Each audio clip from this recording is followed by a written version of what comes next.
right, so we got a little bike ride coming up in a little bit, but before we get to that, I figured I would share a little bit of the brand building and community building inside Tribal and what's going down right now. So right now, we are fresh off of Ironman California. I just got back yesterday. We had 2 athletes race. And so right now, I am putting together a race video, almost like a little mini documentary. I did some interview style things with the 2 guys that were out there, took a lot of footage overall of the race and just the overall scene. And so right now I'm starting to piece that together, doing a little editing in CapCut. And the reason that I'm doing this is that it is really a core focus of mine building Tribal to allow all the athletes, I really want them to like feel like pros. And what that looks like to me is pretty much everything from like storytelling on like this athlete and their journey and their breakthroughs and what they're chasing in life, and like really speaking that out and celebrating that within the team publicly. But then also like gear, team photos. We just released the official ultramarathon documentary, the Willing to Try Tribal film from our team race in Elephant Mountain 50 back in February. But this GoPro video here, this is more of like a smaller scale of that, where I'm still giving these athletes a chance to be on camera, to have their race documented, and to just get to experience what it's like to be chasing athletic goals on a team and have all this cool content coming to life around the things that you are pursuing and the challenges that you're taking on and the growth that you are chasing. So that's really a bit of the vision here. I'm dragging in a lot of the, just some of the content that I got. So we got CapCut up. We had a bunch of little B-roll I was grabbing. Get this all up on the GoPro site. So that is pretty much what's going down right now. Got a couple calls coming up, gonna grab some food, and then I will hop on the bike in a little bit. Peace. All right, we are getting a little close to trainer season. It's beautiful fall riding weather, but we're getting to that phase. I got the long john pants on today. And we are getting to the phase of the year where you really gotta wait till midday to ride for it to heat up.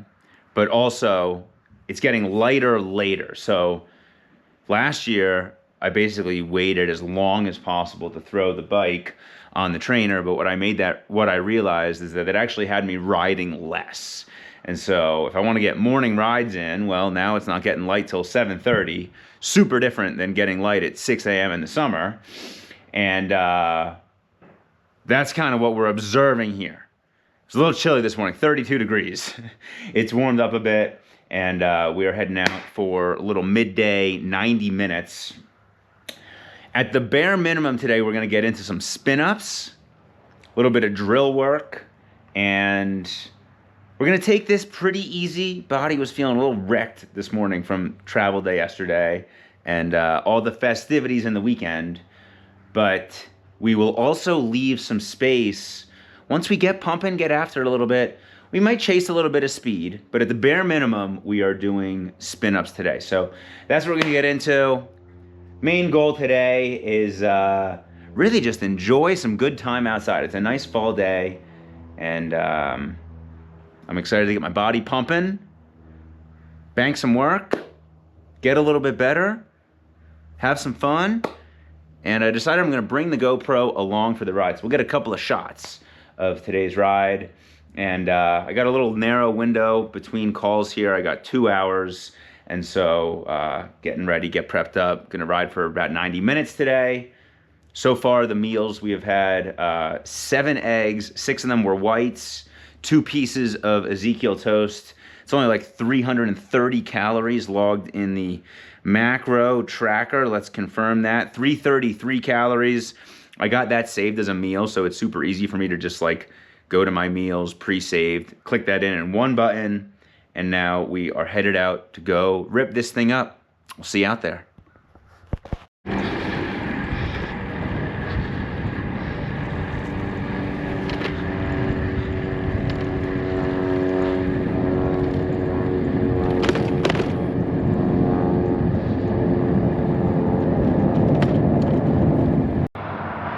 right, so a little mid-ride pit stop here, pee break at 42 minutes in. Here's what's been going down so far on this ride. First like 30 minutes, my goals are like gamifying cadence and being relaxed on power. So I started at like probably 150 power and cadence over 90.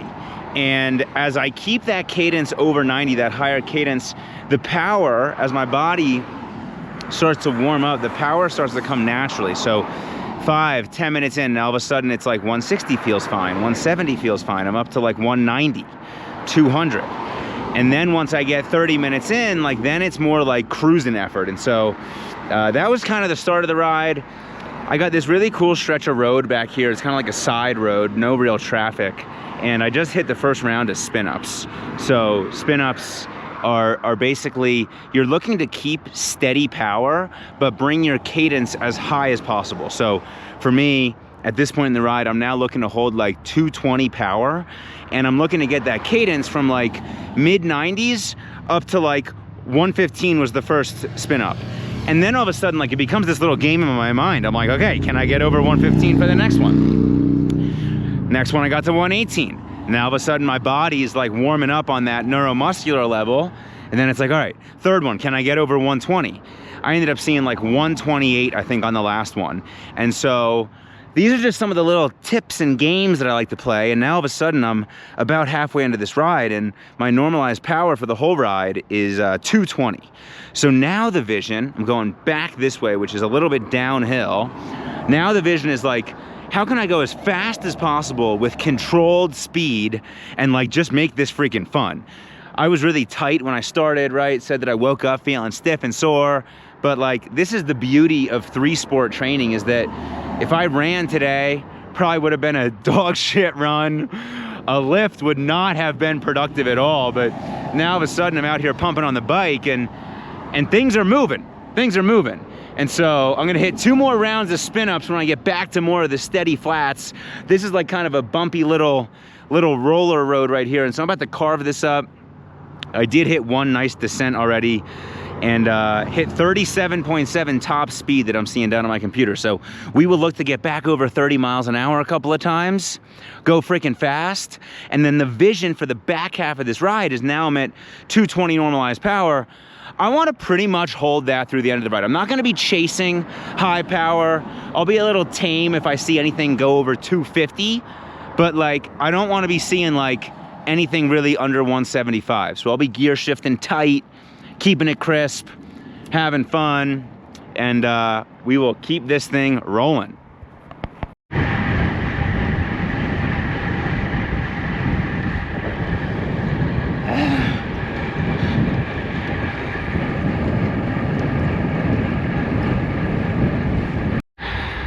All right, so we've just decided to do a couple of repeats on this road. I was really digging, it's like 3 miles long. I was really digging the spin-ups on the way up and then the speed work on the way down. And so if you got somewhere that you like, if you get pumping up some up and down a hill that makes you feel really good, body's flowing, like don't be afraid to just turn around and do it again.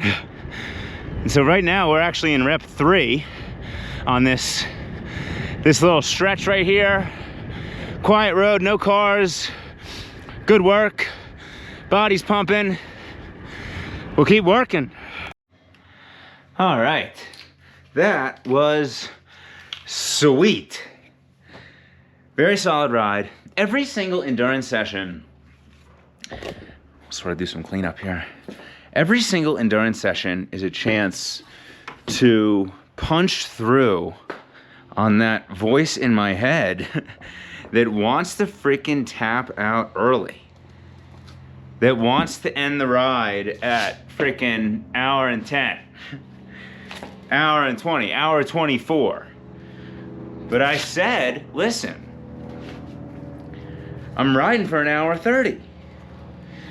And I would say that that is like the biggest change in my mindset since I shifted from only doing strength training to endurance. Back when I was strength training, I would really struggle with that. Like I would I found myself at one point being like, I'd go in and it's like, I'm gonna do 3 sets of 10 for this exercise. And like, I'd get through the first and like, I would just bail. And I'm like, what the fuck? I cannot figure out why my mindset is allowing me to quit like this. And in endurance, being time focused, duration focused has totally shifted my ability to just like give an extra minute, 2 minutes, 5 minutes, like just get to the next milestone. And then like the interplay of distance included in there as well, like now all of a sudden like I'm chasing finish lines all the freaking time. And on that ride, that ended up being an hour 40. I hit 35 miles. I had a little bit of extra time. And that was fun. The spin-ups were solid. The goal on spin-ups is like, you want to, it's not an interval set. So it's not like a surge of power and you're just ramping super fast. It's like, you want the power to stay steady, but you want to bring the cadence as high as you can. And it becomes like a freaking game. I ended up seeing 140 cadence, 140 RPM. That is like crazy high. And when you are like stretching, when I'm like stretching the top like that, I do get a little bit bouncy. You don't really want to be bouncy. But when I get bouncy at 140, well then all of a sudden when I'm back to like 130, it's like super smooth. And when we're getting more efficient on the bike, like that is one of the key ways to do it. Had a lot of fun carving that road, going 30 miles an hour. This little 30 mile an hour insertion in my training that I've added has totally allowed me to figure out where I can steal free speed, because it's not uncommon for me to be on a little bit of a descent and I get to like 26 or 27 miles an hour. And so having that target of hitting 30 miles an hour, it's allowing me to see like, ooh, should I like just put out a little bit more power? Can I put out another 20 watts? Like, will that surge me up to 30 miles an hour? Or should I just get more aero? And if I get more aero, like, will that give me a speed boost if it's like a little bit of a bigger descent? So having a lot of fun with that. Body feels like a million times better than this morning. I'm gonna kind of use these little post-ride videos as a time to stretch out a little bit. And beating that voice in the head that like is trying to get you to quit early, like beating that thing down just with endurance. I'm not stopping, I'm just enduring. A little more, a little more, a little more. That's what it's all about. So it's time to eat, get on with the rest of the day. Also a good little hack here is that like the midday, I'm all about like understanding how I can have the most energy throughout the entire day. So there was an opportunity there, like I had a fairly full work morning and I came up on a window of time at noon, and it's like, I could have just had lunch and kind of chilled out and like lulled out after a big chunk of work this morning, but instead I'm out in nature, going freaking 37 miles an hour, getting my blood pumping, getting a good workout in, and now I come back and now like I've got a surge of energy for the remainder of the day, rather than like I had that lull and now like it's getting to like 2 or 3 in the afternoon and like I gotta freaking pick myself back up. Like, big hack on endurance doing that. Hit the 3 sets of spin-ups, hit the 30 mile an hour challenge. I had one set towards the end where I was feeling good to go low cadence. So like we had a little bit of everything on that ride. We had some speed work, we had some drill work, we had some low cadence, a lot of high cadence. So good variability, good fun, going fast. Let's go.